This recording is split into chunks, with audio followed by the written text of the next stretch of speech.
สถานีวิทยุภาษาชาติพันธุ์แห่งเดียวในประเทศไทยทันสมัยเชื่อถือได้แล้วพบกันที่สวทเชียงใหม่ AM 1476 กิโลเฮิรตซ์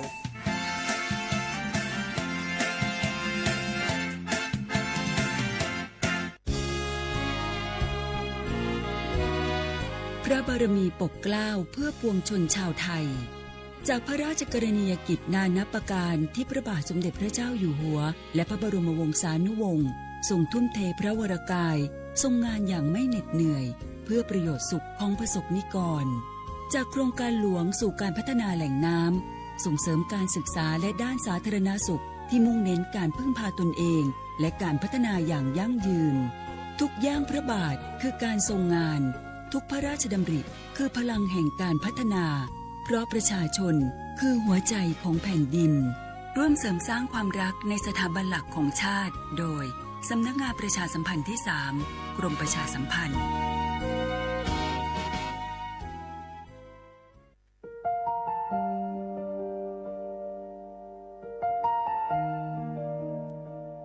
ขอน้อมเกล้าถวายอาลัย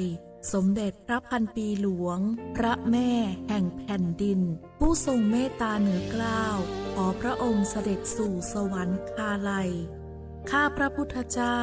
ข้าราชการและเจ้าหน้าที่สถานีวิทยุกระจายเสียงแห่งประเทศไทยจังหวัดเชียงใหม่กรมประชาสัมพันธ์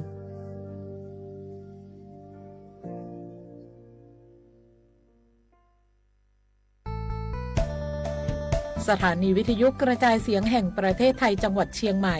กรมประชาสัมพันธ์ประกาศรับสมัครบุคคลเป็นลูกจ้างเหมาบริการตำแหน่งพนักงานกระจายเสียงภาษาเมียนจำนวน1 อัตราเพื่อเป็นตัวแทนนำข่าวสารร่วมพัฒนาคุณภาพชีวิตชาวเมียนและเผยแพร่วัฒนธรรมท้องถิ่นให้เป็นที่รู้จักผู้สนใจยื่นใบสมัครด้วยตนเองได้ที่งานธุรการสถานีวิทยุกระจายเสียงแห่งประเทศไทยจังหวัดเชียงใหม่ตำบลช้างคลานอำเภอเมืองจังหวัดเชียงใหม่ตั้งแต่บัดนี้เป็นต้นไปจนถึงวันที่31 พฤษภาคม 2569 สอบถามข้อมูลเพิ่มเติมได้ที่ 053-276-068 ในวันและเวลาราชการมังลิวเอาเก่งเศร้าก็ทุกครั้งที่ใช้สิทธิบัตรทองหรือบัตร30 บาทอย่าลืมพกบัตรประชาชนเพื่อยืนยันการใช้สิทธิไม่ว่าจะไปรักษารับบริการป้องกันโรคหรือบริการอื่นๆสำหรับเด็กเล็กที่ยังไม่มีบัตรประชาชนใช้ใบเกิดแสดงคู่กับบัตรประชาชนของผู้ปกครองง่ายสะดวกรักษาได้ทันทีสอบถามเพิ่มเติมได้ที่สายด่วนสปสช1330จ่องหู้คาหือก้อนโมก้อนไฟอันเผาอยู่ตีกลางป่างนั่นอ่ำเลยหายกว่าตั้งเลยมันเตเป็นฝุ่น PM 2.5 สีขึ้นมาเฮ็ดให้ป้ายอยู่ลีเฮาคาขึ้นในคาออลองลดย่อมปัญหาจังไหนในอ่ำหยาบค่ะเงื่องแวอ่ำเผายุกยักเหมือไม่ต้นเยอต้นเข้ากับในให้ในสวนเฮาเปลี่ยนมากองไว้จ้อมกันเส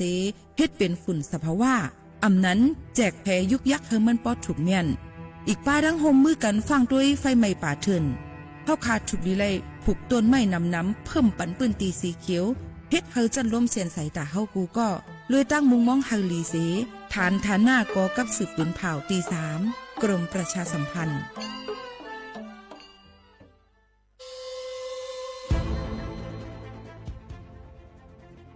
ย้อนผิดหมอกพี่น้องเขามาโฮมเป็นจุ้มเหลียวกันดั้งเจดอนเก้งใหม่โฮมกันแกลิดปัญหาไฟไหม้ป่าเถินหมอกก้อนก้องก้อนมูและฝุ่นเล็กๆ PM 2.5 ค่ะสั่งว่าทั่วพันไฟไหม้กับสืบกว่าตึงลาดไลตีอองตีแกลิดปัญหาไฟไหม้ป่าเถินและหมอกก้อนเจดอนเก้งใหม่หมายโฟน053-112-808ในค่ะเจดอนเก้งใหม่ค่ะออกปักเปิงหมายมีเฮกังแกลิดปัญหาหมอกก้อนก้องก้อนโมและฝุ่นเล็กๆ PM 2.5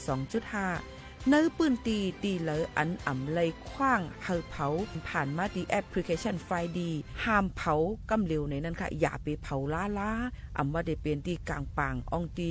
ห้ามเผาเกยยุกยักไม่ดอกกูอันในค่ะแต่เอาวันที่1 เดือน 1อิงเกรด2 เหงปลาย26ต่อถึง วันที่31เดือน5 2เฮงปลาย26ในผู้เหลอเผอเฮ็ดผิดปักเปิงเตญาตัวตามตั้งผิดจำหนังปักเปิงหมายมีกำเหลวในนั้นค่ะเลยตั้งมุมมองไฮลีเซห้องการฐานฐานาก่อกับสืบเจดอนเก้งใหม่มาโฮมเป็นจุ่มเหลวกันดั้งเจดอนเก้งใหม่โฮมกันรักษาสภาวะฟิงตื้นเป็นเฮ็ดให้จันล้มถวยเจออันลีต้องฟ้าเสียนเสออ่ำมีหมอกกวนกองกวนโม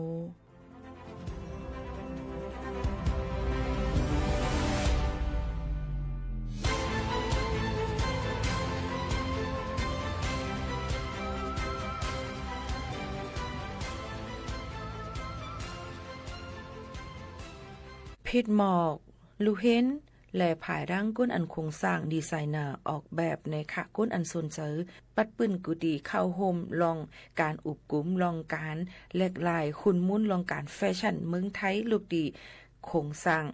เฮินเยเฮาคานั่นสิออกสู่แฟชั่นอันโฮมสมัยจันลุมฟ้าภายใต้ป้ายวนกันออกแบบสร้างสรรค์ในนั่นค่ะเกี่ยวกับการขึงปองให้สร้างลองแฟชั่นปืนแผ่ดังซอฟต์พาวเวอร์สาขาแฟชั่นนะคะลุยดังกรมประชาสัมพันธ์ในนั่นค่ะในวันที่วันที่1ถึงวันที่3เดือนธันวาคม2เฮงปลาย26ในอองตีศูนย์การค้าเซ็นทรัลเชียงใหม่ในนั่นค่ะภายใต้ลองเจ้าในก็ได้มีป้าดังก้นอันลงเรียนภายดังดีไซเนอร์แฟชั่นนะคะยกก้นอันลงเรียนภายพาไทยจื่อเสียงหลังดังเมืองจึงไทยอีกป้าดังเขาอยากเยี่ยมตัวในนั่นค่ะก้นอันเหตุการณ์ในนั่นค่ะมีอยู่10อองตี1ปากโคของเครื่องใจโฮมกับนังแฟชั่นอันห่างหลีห่างงามถูกดีกว่าอยากเยี่ยมตัวก็ยังแหลกเปลี่ยนป้ายหู้เกี่ยวกับลองซอฟต์พาวเวอร์ดอนดาได้ครึ่งบอกให้สร้างแฟชั่นนั่นลูกดีจันทานอันคาวันก้นเมืองเสียกว่าสู่เนเวทีลุมฟ้าเห็นหู้ลองการเอาไปวนของสร้างไทยนะเสียมาเปลี่ยนปลายแหลกหลายมาเจอหังมันห่มสมัยในนั่นค่ะอย่าไปลืมค่ะตื้อตั้งลีในฮบทบจอมก้นอันโรงเรียนฝ่ายแฟชั่นเมืองไทยแหลกเป็นตั้งหู้มีบาดังแฟชั่นอันโฮมสมัยออกสู่จันลุมฟ้านั่นดูก่อนนะคะลองตั้งเจอในก็ย้อนผิดบอกว่าแม่พี่น้องเขามาอย่าลืมค่ะวันที่1ถึงวันที่3เดือนธันวาคม2แห่งปลาย26อองดีศูนย์การค่ะเซ็นทรัลเก้งใหม่นะคะขอบใจอย่านำค่ะพี่น้องเขาสนใจใครปืนเผาผ่านตั้งห้องปล่อยเสียงสวทเก้งใหม่ปั่นตั้งหู้ห่มปลาดังมีดังซื้อถ่อมแจ้งเลี้ยงหลีกว่าไก่ในปืนตีเจดอนเก้งใหม่กับสืบมาเลยดีสวทเก้งใหม่หมายฟ้น053-276-068และ0922468579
หมาซุงค่าหมาซุงพี่น้องผู้ยินถ่อมเฮาคาตั้งเซ็งกูก็กูก้นค่ะทบกันดินเนอร์ตอนการห้องปล่อยเซ็ง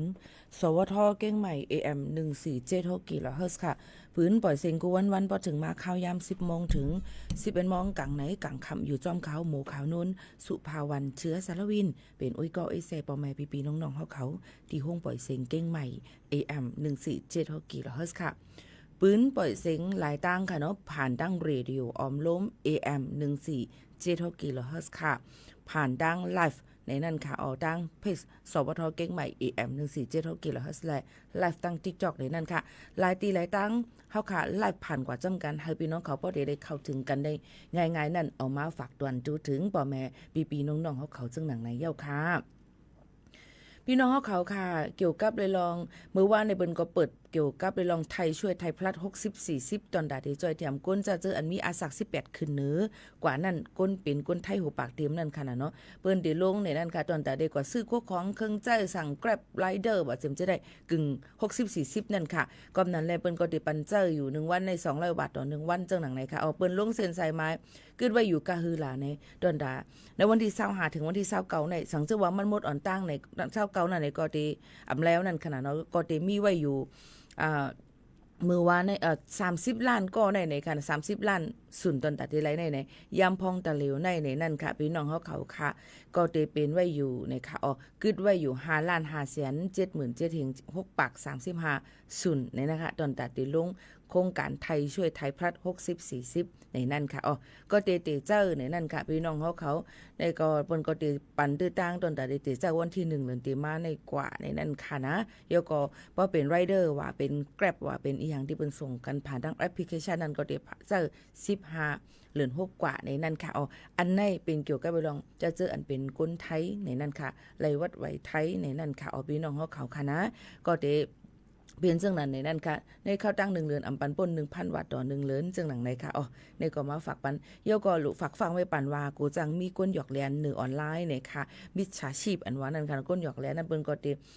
ลาดว่ามาลงเส้นสายไหมเน็กลิงอันในแลมันเตอำกึดน้ำเมียวน้ำมันเน็กอะไรอย่าไปเฮ็ดค่ะย้อนเบอว่าเตเลยลงเส้นสายไหมผ่านดังแอปพลิเคชันอำนั้นก็เฮาเตเลยดาวน์โหลดมาในโฟนเฮาค่ะนั่นเส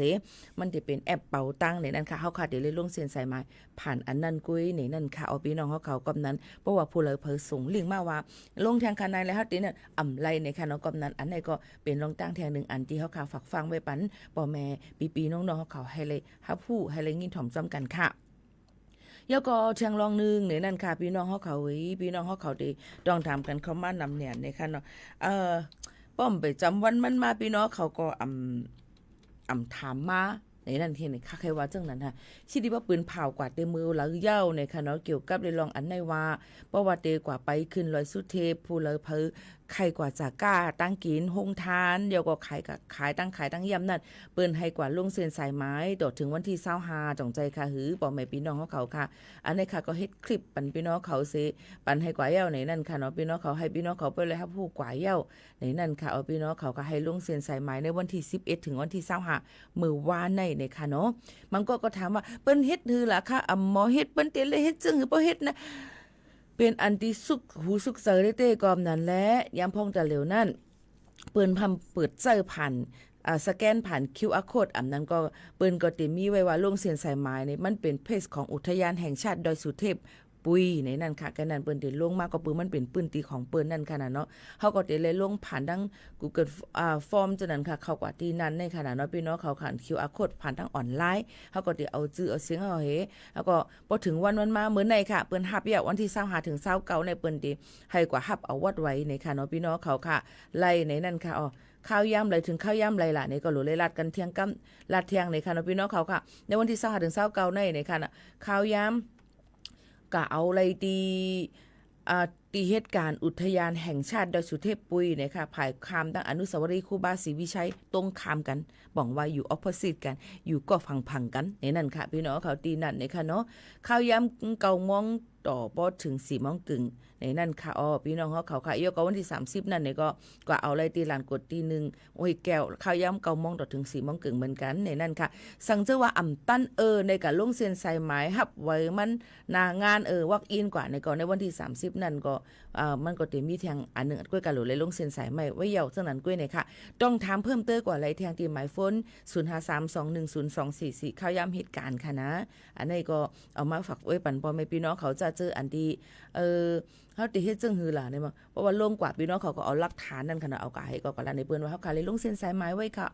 ซึ่งหลังนั้นค่ะก็หลุเลยหังเฮียนกันไว้เพราะว่าดีกว่าไปขึ้นลอยสุดเทปนั่นในพี่น้องเขาก็หลุเลยหังเฮียนพี่น้องเขาก็หลุเลยหางแฮนตูหางแฮนเจอหางแฮนไปอยู่ลีว่าเจมจะในกว่าจอมก็เสกโคนุงตั้งมาอันที่มันกึ่งเรียบกันตั้งกว่าเหตุการณ์ตั้งลีกู้โซในนั่นค่ะก็เทียงรองนึงนั่นซอกตีนอย่าไปใส่ซอกตีนหางลีหางงามกว่าซอกตีนสูงซอกตีนตอกขนาดอันว่านั่นเนี่ยไปใส่กว่าคัดชูในค่ะนะใส่ก็ซอกตีนอันเป็นเลียนแห้งไปขึ้นลอยจมจะได้มันตีตื้อเข้มลีในนั่นค่ะก็เทียงรองนึงนั่นในค่ะเนาะพี่น้องเขาก็เอาจ้องเอาเสื้อผ้าอย่างอันเฮฝนกับจอมเนี่ยค่ะกูฝนตกกำนำวันลีวันงามในมันก็มีฝนตกลงมาเยอะก็ซ้ำเมียนยาข้าวฝนนี่ค่ะในวันที่30เดือนธันวาคม2526ในนั่นค่ะนะผู้เลิกเพิ่นกว่าครบชั่วพันกันก็อย่าลืมต้องตักกันจอมในนั่นค่ะพี่น้องเขาฝากตอนถึงกันเรื่องหนังไหนค่ะมาด้วยข่าวเงาฟิงฟ้าราศีกันค่ะปอแม่ปีๆน้องๆเขาวิฝนเดี๋ยวลดยอมลงมาดังป้อของจึงไทยในโหปากมัน40ก็เยาวอันลัดมาว่า60ปนมานั่นนี่ก็แต่เร็วก็ติอำป้อนำติลดยอมลงมาหมอก40ในค่ะในข่าวตั้ง24โจมองตั้งนานั่นในนั่นค่ะเดี๋ยวตกนำมังปื้นตีค่ะมังปื้นตีก็เต็มป้อตกนำป้อเป็นดังป้อของจึงไทยภาคเหนือในก็ติตกลดยอมลงมาโหปากมันใน1ปากในเตมาหมอก 40% ในนั่นค่ะพี่น้องเขาติตกนำตีไหลพองหลาแม่ฮ่องสอนค่ะเก้งใหม่ลำปุ้นพะเยาน่านอุตรดิตถ์เมืองตากกำแพงเพชรพิจิตรพิษณุโลกเพชรบูรณ์ในค่ะในก็จะมีลมคัดเป่ามาหมอก10ถึง20กิโลเมตรต่อ1ชั่วโมงกลางเหนือจะมีหมอก22ถึง26องศาเซลเซียสวัยวันจะมี36ถึง38องศาเซลเซียสในนั้นค่ะในก็เอามาฝากปันก้วยกะว่ามันไม่เฮียงน่ะค่ะเนาะพี่น้องเขาจังหวะนั้นค่ะวงวางในวง2วงมาในข้าวก่อมปอกให้อยู่ลีในนั้นค่ะเนาะก็ย้อนน้อมตอนตับพ่อแม่พี่น้องเขาต้องทำกันว่าอันนั้นมีอะไรบางพวกมาตั้นเลยตอบข้อตอบในนั้นค่ะเนาะยกก็แทงรองนึงเสียงก็เต็มปดแจงหลีหกขึ้นหกไข่เฮียงเนี่ยค่ะหายดยาซึ่งหือก็คัดตึกหาอยู่ในค่ะหาหมอก็หายเอาเนี่ยค่ะยาก็กินเนี่ยหูแต่เฮ็ดซึ่งหือก็หรือเลยทำเจอหรือเลยเยื่นเอาเนี่ยค่ะเยื่นอะไรก็เป็นเตียงคำเยื่นอะไรก็เป็นหมูขาวโน่นในก้วยหนังเก่าเยื่นกว่าจ้อมกันต่อสู้กว่าจ้อมกันเอามาได้ควบทุบยาลองอีสังกะเย้าในนั้นค่ะอันนำลองหรือเซเปิ้ลก็ได้เป็นป้ายอยู่ลีเฮาคานั่นค่ะนะเนาะในก็มาฝากเตือนถึงพี่น้องเขาซึ่งหนังไหนค่ะมาถ่อมด้วยข่าวเงาลองการป้ายมักมีการขายลองการอยู่สร้างกินเศร้ากันจ้อมกันแทงก่อนลองการขันน้ำมันจากน้ำมันหลดกายำพองตะเหลียวในวันเหมือนในตั้ง7วันตั้งเมืองจึงไทยลดยอมลงมาหมังอันลดยอมลงมาค่ะแล้วก็ขันมันลดยอมลงมาลดยอมลงมาหมอกกาหือหลาในนั่นพี่น้องเขาขามาด้วยค่ะเนาะในวันที่26ในข้าวยำหาโมงกลางในมานั่นน้ำมันดีเซลลดยอมลงมาในนั่นค่ะเพื่อเป็นตั้ง7วันเกี้ยงใหม่อันนี้เอากาขันตั้ง7วันเกี้ยงใหม่ค่ะเนาะต่างตีต่างตั้งก็มันตีนำขึ้นมาอีกอ่อนก็เพื่อว่าลองการต่อสูงน้ำมันเลยกามันห่างไกลมันปืนตีมันไกลห่างออกกว่านั่นเนี่ยมันก็ตีเพิ่มเติมมาอีกออดในค่ะเมื่อเป็นตั้ง7วันเกี้ยงใหม่ก็ตีอยู่ที่กาขันที่น้ำมันดีเซลลงมา1ลิตรใน1วัตต์ค่ะย่อมมันน่ะเหมือนกัน1ลิตร1วัตต์ค่ะเนาะพี่น้องเขาค่ะเพราะเฮาโหลดเฮาค่ะใส่เลย60ลิตรก็ตีเลยว่าย่อมลงมา60วัตต์ว่าจึงนั้นค่ะเลยเนาะแล้วก็จะอยู่ที่ 41.90 วัตต์นะคะเนาะพี่น้องเขาค่ะแล้วก็ลดยอมลงมาเป็นแก๊สโซฮอล์95เนาะแต่ลดหยุดล้อมลงมา 0.60 ก็จะเป็นอยู่45วัตต์ต่อ1ลิตรค่ะแก๊สโซฮอล์91แต่มีอยู่ 44.63 วัตต์ต่อ1ลิตรนะคะอันนี้ก็เป็นเจ้าในวันเหมือนในนั้นค่ะกำขึ้นกำลงค่ะเนาะพี่น้องเขาค่ะก็การซึ่งหือเกาหลีลองอยู่สร้างกินเศร้าเฮาคายำพองตะเหลียวก็ยังถึกอยู่เลยฟังกินฟังอยู่กินเฮอลีในค่ะหนังหือป้อเตเพิ่มเติมมาหรือเสเก่าแล้วก็เฮาคาก็เตลดเพกูสำเชันเปิงในนั้นอยู่ง่ายหลมเจอในนั้นค่ะก็ฝากตอนถึงกันเจ้าหนังไหนค่ะพี่น้องเขาในวันมื้อในอีกหมวกข่าวนู้นที่เอาข่าวเงามาลัดนำเตออีกอ่อนนึงเยื่นเพราะว่าข่าวมันนำแห้งแน่ในค่ะหลายรองหลายอันพี่น้องเขาก็เยื่น อดเจอเงินเยียนใจข้ามเสถ่อมกว่าจ้อมกันในนั่นค่ะเนาะพี่น้องเขาจ่องพร้อมค่ะป้อพร้อมในก็หมอกรัดถึงกันไล่ทอมอยู่ที่แล้วตั้งไหลก็อุดตรงตักจ้อมกันไล่กำมาอีหมวกเขาโน่นปันให้พี่น้องเขาตรงตักกันเข้ามาก่อนกำมาแต่มามีคักตอนที่ว่าพี่น้องเขาอยู่ที่แล้วจื้อสังตรงตักและต้วยไว้อยู่ตั้งเลยในตักกันเข้ามาไล่เนี่ยค่ะไมโฟนเฮาค่ะ0532760077ค่ะกับสืบกันเข้ามาไล่ซึ่งคือกอลีค่ะกำมาอุบโอจ้อมกันและพี่น้องเขาตรงตักกันเข้ามาค่ะนะได้อ่านข้อความพี่น้องเขาปันตั้งหันถึงกันเข้ามาทอมจื้อสังทอมอยู่ดีแล้วแจ้งแรงลีค่ะอ่ำแจ้งแรงลีหมอกรัดถึงกันไล่ค่ะแต่เร็วอันกันลือเฮอหรือเจอทอมด้วยเพียงความหวานหูถูกใจกันก่อนส่งขึ้นมาอุบโอจ้อมกันเที่ยงกำนึงค่ะนะพี่น้องเขาค่ะ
อ๋อค่ะพี่น้องเฮาเขาค่ะและยิ่งถ่อมกว่าเพียงความหวานหูถูกใจกว่านะคะฝากตอนทุกถึงกูก็นะคะสาวน้ำโค้งนี่นั่นค่ะเบิ่นว่า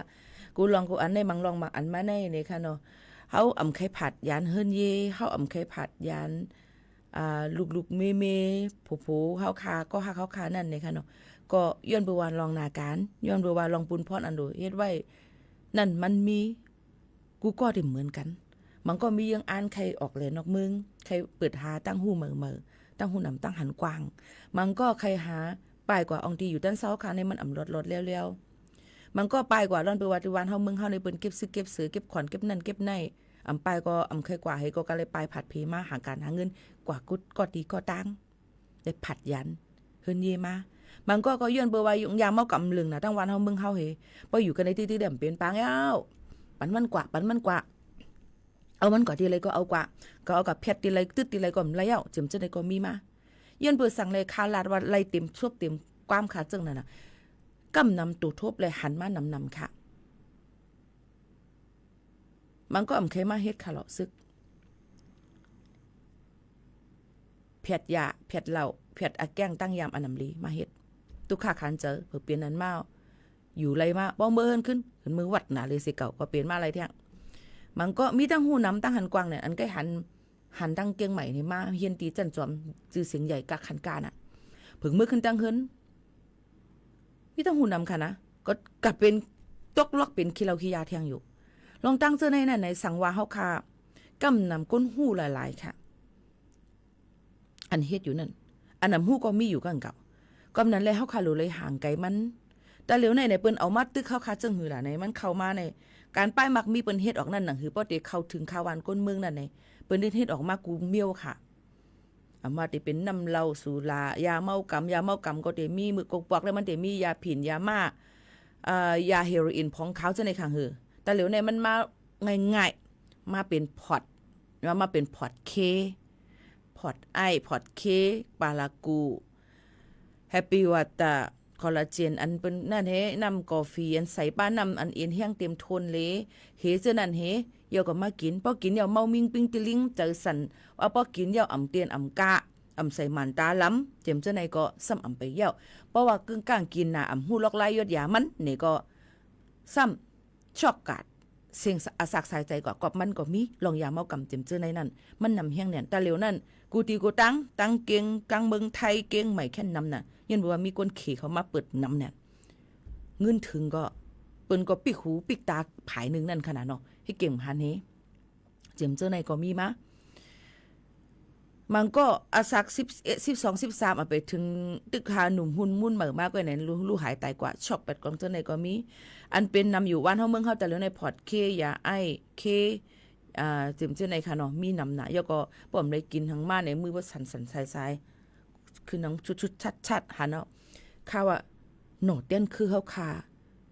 ตัดดีหุ่นอย่างมาเทียงมันตามเมื่อนั้นเฮาติให้ถือกุ้มทิ้งกันกว่า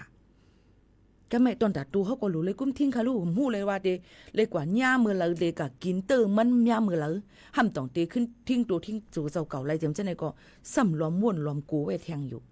ก็นั้นอันขับลาดไหลนั่นย่างพองแต่เหลียวลุ่มลาดตูเจ้าเก่าไฮลีตั้งกินอีสังอันที่เฮาอ่ำมักว่าเก็บหมันเขาเตาน้ำก๊อกน้ำอันที่เฮาคาก็กินโฮมกันนั่นกินอย่าบ่เอาไว้นี่ก็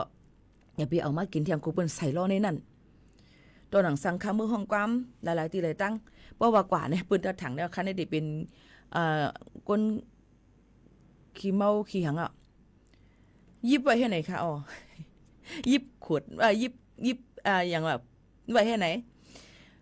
ถ่ายแค่พังมาเลยก็หันยิบไว้ให้ไหนเปิ้นได้เปิดยิบก็กาคากูนั่นขนาดกูว่าหัวเปิ้นได้มันลักใส่มือไหลก้นหักก็มีก้นจังก็มีนั่นก้นไขวังลีเฮาก็มีแค่แฮวเกี่ยวก็มีก็กะจงเปิ้นทำหูมาป้ายอยู่ลีเฮาคาซ้ำแห้งกำขำตูเฮาคาซ้ำตีมีหมอกกาหือจังนั้นน่ะเขายิบไว้ให้ไหนดิบ่เปียดลงเอาไว้ลงกะว่าขึ้นห้องกว้างมาเป็นผู้เกี่ยวปางอันนี้ก็ขึ้นเอาอันใหม่ให้ไหนติตื้อแคมดีค่ะย้อนเปิ้นสั่งน่ะในย้อนมือหูไหลนั่นค่ะก็นั่นแหละหนูเลยฟังกันไว้นำในนั่นค่ะแต่เหลียวในอันติดนำของวันเฮาเมืองเฮาแต่เหลียวก็ได้เป็นพอร์ตเคพอร์ตนี่ค่ะเนาะเป็นสไตล์มาหลายมันเอาค่ะเท่นะแล้วก็ในสูบอายกวนออกมาในยิ่งหมู่หาเนาะยิ่งหมู่เขาโน้นหาเนาะในจังบ่ลีค่ะนะยก็ค่าซ้ำเป็นก้นตีอ่ำทรงเกียกอายเลียนยาอย่างจังไหนค่ะเนาะ ก่อนนั้นเลยรู้เลยฟังกันไว้จอมเนี่ยนั่นค่ะรู้ล้อมได้ถึงลูกๆหลานๆเฮาค่ะจอมเนี่ยนั่นค่ะเนาะแต่เหลียวในมันกว่าไก่เนี่ยเย้าโยโกมันเข้าถึงเลยง่ายเนี่ยลูกอ่อนแต่เหลียวในลูกอ่อนอาซักเล็กๆอันยาลุ่นเลี้ยนยาไฟฟ้าพอดจังได๋ก็อาซัก6ขวบไปเขาเรียนเนาะค่ะพี่น้องเขาจิมจังได๋นั่นดูเลยฟังกันไว้วิทยานั่นฟังกันไว้นำๆค่ะฝากฟังไว้ปันกูก็กูก้นค่ะนะอันในไม่เจอเด้ๆค่ะพี่น้องเขาค่ะฝากถึงกูก็ในนั่นค่ะมาด้วยข่าวเงาเทียงอันนึงในนั่นค่ะเนาะพี่น้องเขาค่ะเมื่อกี้เขาค่ะเลลาดกว่าลองหลายลองหลายอันยาวเนี่ยค่ะกำแนวค่ะขึ้นมาตุ้ยในนั่นค่ะเนาะตีเมืองไทยในข้าวตั้งหลายเหลือนป่นมาในกุ้ยค่ะพี่น้องเขาค่ะ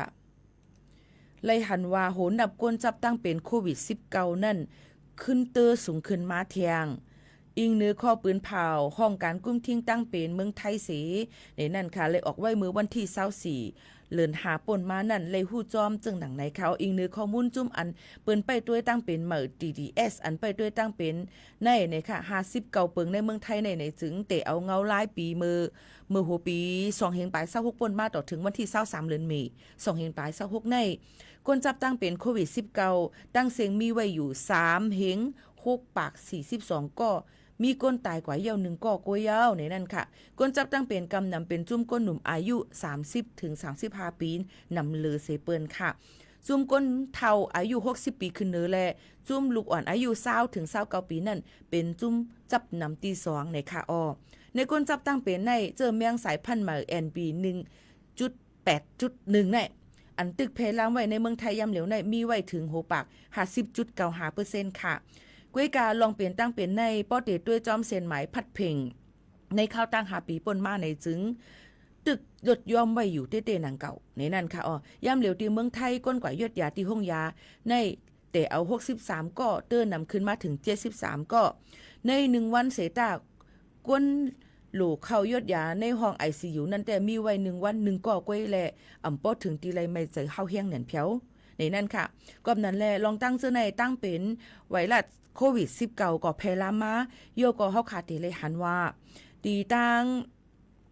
หลายตีหลายตั้งค่ะเนาะเหมือนหนังตั้งเมืองสิงคโปร์จำเจ้าในก็แพร่ลามมาแทงนำเตอเต้ๆในนั่นค่ะไม่เจอเนี่ยในนั่นค่ะเนาะพี่น้องเขาจะเจออันอยู่ไว้ตั้งสิงคโปร์ค่ะอยู่ไว้ตีไหลเกาหลีในนั่นค่ะแต่เหลียวในตั้งสิงคโปร์พบทบญาติเจอก้นอันที่เจอโควิด19ไว้อยู่เพิ่มเติมมาเป็น 12,700 ปากก็ในนั่นค่ะพี่น้องเขาค่ะนะก็นั้นแหละรู้เลยรู้ล้อมด้วยถึงป้ายอยู่หลีกันในนั้นค่ะใส่ผ้าต้มคูนังพับปีคูนังแมสนั่นค่ะนะเนาะโยก็ถูกลีเลยล้างมือเฮาโมเสเสียนเสเลยก่อนสีสบู่ใกล้ๆล้างมือสุกสีให้โมเสอย่าไปละเลก็ยิบจ้อมห้าวจ้อมคนเลยยิบอีหังตีต่างๆในค่ะรู้เลยมีไว้แอลกอฮอล์ซีดจ้อมในนั้นค่ะเจ้าในก็เตเตอร์แคมลีสั่งเป็นอะไรก็อย่าไปก่อยอยู่ที่ก้นกึ้นควันน้ำเจ็มเจ้าหนังในป้อฮู้ตัวว่าเนื้อเลือดเนื้อไม่อยู่อำลีกินน้ำหวานอย่าไปยดยาหั่งก้อยก็เร็วค่ะกว่าฮบทบหมอยายดยาปันโยก็เตเลแต่ทัดด้วยนั่นว่าเฮาค่ะเป็นตั้งเป็นอีสังเต้ๆเสยดยากินยาเฮามันบ่ถูกแม่นจอมเฮาคากว่ายายาอย่าไปละลีซื้อมากินทั้งกล้วยค่ะย้อนบ่ว่าบางอันเฮียงกำขามเฮาอ่ำเต็มโทนบางอันเฮาค่ะอ่ำถูกแม่นจอมมันตีจังเป็นพรตุ่มยวนแทงเครื่องอังกะเฮาคาไหลในค่ะฝากฟังไว้ปั่นกูก็กูก้นค่ะนี่ก็เป็นข่าวเงาหลายรองหลายอันที่ข้าเจอเสือเฮียงเอามาฝากตอนจุดถึงพ่อแม่ปีๆน้องๆเฮาเขาจึงหนังไหนค่ะ10นิ้นถ่อมด้วยเพียงความมันหูถูกใจกันแทงส่งขึ้นมาอุบจำกันแทงกำนึงค่ะมองในนั้นค่ะ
หนึ่งเพลงความมองเก่งคำห้องไว้ค่ะมาฝากตอนจนถึงพี่น้องเขาให้แรงยินถ่อมซ้ำกันอันยันกันเข้ามาดังเฮิรนสอมค่ะพี่น้องเขาฮับถ่อมแรงยินถ่อมเสียงแรงยินหันบ้างเงาหางเสียงเจิงไหนนั่นเป็นดีห้องปล่อยเสียงเก้งใหม่ AM 147กิโลเฮิรตซ์สวทเก้งใหม่ในนั่นค่ะพี่น้องเขาถ่อมหลายตีหลายตั้งมาด้วยค่ะมาได้เป็นดังเมืองตากค่ะเนาะคุณวุฒิปริยาวณิชเนี่ยค่ะเยากออยู่ว่าดังเก้งใหม่แม่แจ่มจอมต้อง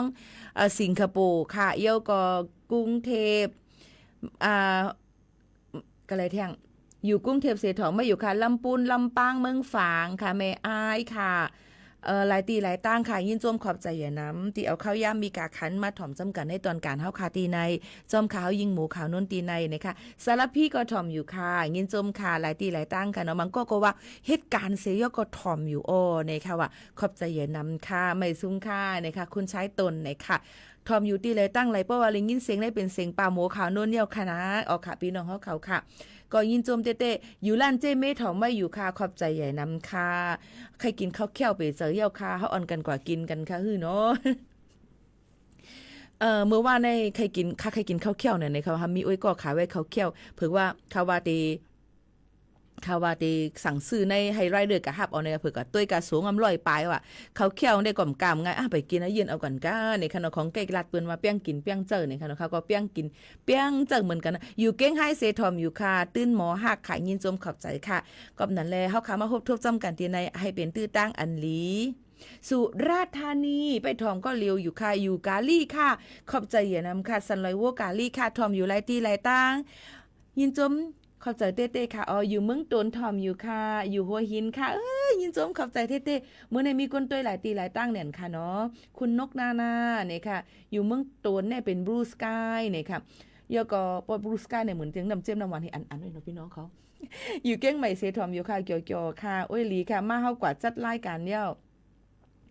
ต้องเทเลยกว่าผู้คำเมื่อในมีปังกุมจ้อมค่ะในเมื่อว่าก็มีปังกุมอยู่กาลี่เซทอมอยู่ค่ะยินจมเต้ๆค่ะไม่ซุงค่ะปีอยู่แม่ห้องซ้อนเซถอมอยู่ค่ะโอ้ยมาหลายตีหลายตั้งเดี๋ยวเลยว่าปัดปืนเยี่ยวหน่อยค่ะพอหันตีละอยู่แม่ริมถอมกูวันค่ะเล่าหนุ่มค่ะหัวหินซอย40ซอย94โหลเลยกว่าหัวหินประจวบคีรีขันธ์เข้าในจ่องดีเลยค่ะข้าวใครกว่าเลก็กะว่าเงินในท้องสำเอใครกว่าเลกูตีก็กะใครกว่าเลก็กะเงินในท้องสำเอเฮาแต่เฮ็ดจึงฮือลีในนั้นค่ะมาเฮาโฮมเก็บหอมตอมรีบอิดอีเหกว่าโฮมกว่าเหลจ้อมกันนี่ค่ะเนาะข้าวแค่วของโปรดของเกียกยินโจมค่ะข้าวแค่วในวันเนี่ยค่ะเพราะวันเฮาเมืองเฮามันได้เป็นพองแค่วมันได้เป็นเปียงข้าวแค่วมันเตะๆมันสีมันเต็มออกใสๆมันได้ออกไข่ออกตั้งกำได้เลยว่าสีเหมือนจึงขี้เตาอิดๆยอก็มันได้เป็นเปียงข้าวแค่วเตะๆเพราะก็กินดังยังบอกกินที่ตั้งแซนวีเมืองแซนวีเมืองใต้ปะทองนั่นเนี่ยเขาได้มาขายได้ไม่สามชานั่นไม่โกนั่นน่ะเนาะยอก็เปิ้นก็ได้หาบมาให้ไหนค่ะพี่น้องเขาตั้งน้ำส้มเขาได้ใส่ในหมวกไม่ไว้ค่ะในพี่น้องเขายอเครื่องมันก็กิริยามันบ่มีน้ำหังในนั้นค่ะบ่มีน้ำสังในค่ะเนาะตั้งแซนวีในค่ะนะยอก็เขาได้มาขายดีหิมกัดนั่นตีไม่โกไม่สามชานั่นค่ะเนาะพี่น้องเขาเฮียงเลยว่าเนี่ยยามแบบเป็นไปเขาแซนวีก็เจ้าผู้ค้าเสียงกว่านั่นแหละนะยอก็เพิกกว่าเนี่ยเปิ้นก็ได้หับมาขายเขาเขียวอันเฮในค่ะเนาะตั้งบ่ถูกผู้อุ่นเลี้ยงถูเขาเนี่ยค่ะนะเขาได้ใส่ในตองจริงเห็นมัดเอาค่ะนี่หวานเนี่ยนะคะยาก็เปิ้นก็ได้เอาแก้มกวนหมอนั่นนี่ขึ้นมาหมีบใส่ตั้งเนื้อให้เกียนหวานเนื้อส่วนแซนวีก็มันหวานอย่างอีหังก็หวานในเมื่ออยู่หมอกเหลือในน้ำหนักขึ้นมา15โลควรเอากว่านึงใส่เลยให้เมียวในนั้นค่ะเป็นเจ้าหนันติในนั้นค่ะพี่น้องเขาเนี่ยก็ตั้งกินตั้งยำเฮาค่ะกวนเฮาค่ะในก็ติเพิกบ่ว่าเฮากินก็ว่าเฮามักนั่นน่ะมันก็เป็นซึ่งนั้นตั้งกินเกียกไผ่เกียกมันนี่นั่นค่ะหัวหินมีแต่ดอยและทะน้ำมีแต่ดอยน้ำทะเลยินจมขอบใจที่ต้องตักกันเข้ามาคิดถึงความจริงก็คือความจริงใจก่อนคำนี่นั่นค่ะย้อนสั่งในกินเราเนี่ยค่ะมาต้องตักยินจมขอบใจอย่านำค่ะกินข้าวอิ่มๆเซจังกว่ากินข้าวอิ่มๆสั่งๆว่าเนี่ยมันตั้งกินหังเอาค่ะนี่ก็เป็นตั้งกินตั้งยำเลยวันเกิดเมืองหลังวันแล้วเมืองเผาก้นก็อะไรก็เตว่าตั้งกินเมืองนั่นเตหวานผีมือนำผีมือห้อยเฮ็ด ตั้งกินหุงมือเจิงหือก็ติเกียกเจิงนั้นเนี่ยค่ะตอนหนังข้าวมุ่นวีโฮอันว่าในข้าวตึกมาฮูจักตั้งเกียงใหม่ในกุ้ยเนี่ยค่ะเนาะย้อนเพราะว่าที่เฮาขายอยู่นั้นเฮาบ่ยามกินอันนี้ล่ะซื่อๆข้าวมุ่นวีโฮเนี่ยบ่ยามกินแต่ยามมากินตั้งที่เกียงใหม่ในเนี่ยค่ะเนาะแนวค่ะก็บ่ว่าคนเฮาค่ะนี่มันมาจูดตุ่มกันนำนั่นค่ะนะตั้งเมืองในแล้วบ่ถามพี่น้องกันเลยเป็นน้องล่างเคเนี่ยก็บ่ก่อนเลยพี่น้องล่างเคเขาก็ได้เฮ็ดผักคิวโคล่างเคเลี้ยงเฮาในนั่นไงบ่ก่อนเลยพี่น้องโอ้ยก็เหมือนงั้นก็ได้เฮ็ดข้าวมุ่นวีโฮเลี้ยงก็เลยกันในก็ได้เฮ็ดข้าวแก้วก็เลยกันในก็ได้เฮ็ดซาส้มน้ำลันเห็มจังไหนมันก็ได้เป็นจังไหนลีๆวันๆเนี่ยด้วยการแต่เร็วหากินง่ายเนี่ยซื้อกินตั้งออนไลน์ก็มีนำเนี่ยเปิ้นเอามาขายพอการมีขายพูดมามีนำเนี่ยนะคะก้นกาก้นกินก็อย่าไปว่าสั่งใหญ่ว่าเต้าว่าจะในก็เลยกินพี่น้องเขาใครกินเต้าก็เลยกินใครกินใหญ่เนี่ยก็เลยกินเปิ้นว่าเฮาเมืองเฮาแต่เหลียวในเฮ็บตอบตั้งในก็เรื่องเนี่ยเอานี่ค่ะเนาะเมืองเฮาไปเลยกินค่ะบางทีว่าซื้อกินมันคือกินน้ำไรมันเป็นเฮ็บมือจำจังก็มีก็นั่นแหละข้าวฝนในตั้งกินบางอันโดยเลยฟังไว้ลองเฮ็บมือบางอันเฮาบ่รู้จักอย่าไปเอามากินในนั้นค่ะเนาะเฮากูจังตุ้มเตอถึงป้ายอยู่ลีเฮาคักถึงอาซักสายใจไล่ในนั้นค่ะฟังไว้ปันหรือกินตั้งกินนะเนาะค่ะฮู้จักแล้วก็เฮ็ดให้มันหมดใส่เสียนใส่อย่าไปกินอันน้ำซุปอันลิบมันจำจังในค่ะฝากไว้ปันกูก้นค่ะสืบงิ้นถ่อมได้เพียงความพี่น้องเขาย้อนกันเข้ามาตั้งแผจอกแม่ในนั่นค่ะจงตึกถ่อมไว้อยู่ค่ะปอถ่อมนี่ก็มาปั่นแห้งกันแล้วก็ตรงตักกันเข้ามาเลยค่ะนะพี่น้องเขาค่ะก็ถ่อมได้ตั้งมึงใต้ปอดหองนั่นอิดอ่อนนะคะเนาะตั้งแผจอกแม่ค่ะเนาะ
Hãy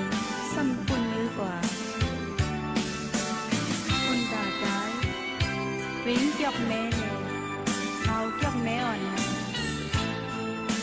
cho kênh Ghiền Mì Gõ để không bỏ lỡ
อ๋อค่ะตั้งเพจจอกแม่นั่งคำเลี้ยงห้องไว้ค่ะฝากตอนถึงพี่น้องขออันย้อนกันเข้ามากูก็ให้เลยยินถ่อมยาวให้เลยห้านใจกันเสกับอ่ำห้านใจเมื่อพูกมาถ่อมจำกันแทงในตอนการเนาะค่ะที่ในข้าวยาม10 โมงถึง 11 โมงกลางเนื้อกลางค่ำในค่ะเมื่อในข้าวยามมดเซ็งค่ะที่ย้อนผัดยันปอแม่พี่น้องเขาเมื่อกว่าก่อนส่งขึ้นมาทบกันแทงค่ะผัดยันเมื่อดังเพ่งความอันเลยซื้อว่ามีดังพิษสังใจก่อนคำห้องไว้สิอ่ำเต้นถ่อมสุดก็ย้อนน้อมอย่างนั้นเมื่อพูกมาส่งขึ้นมาถ่อมจำกันแทงค่ะเนาะเมื่อในมอนๆค่ะขอบใจค่ะ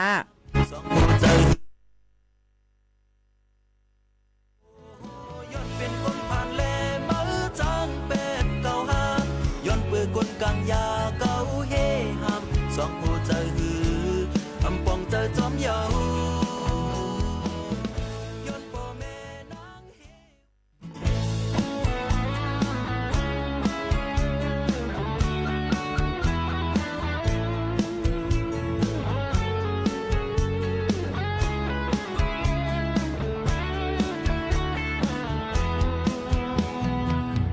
วันเป็นวันปอปอปนกว่าผมวนจอมเมื่อน้องเห็นไหลต่อเก่าว่าฮักเก่าก็เลี้ยวก้อย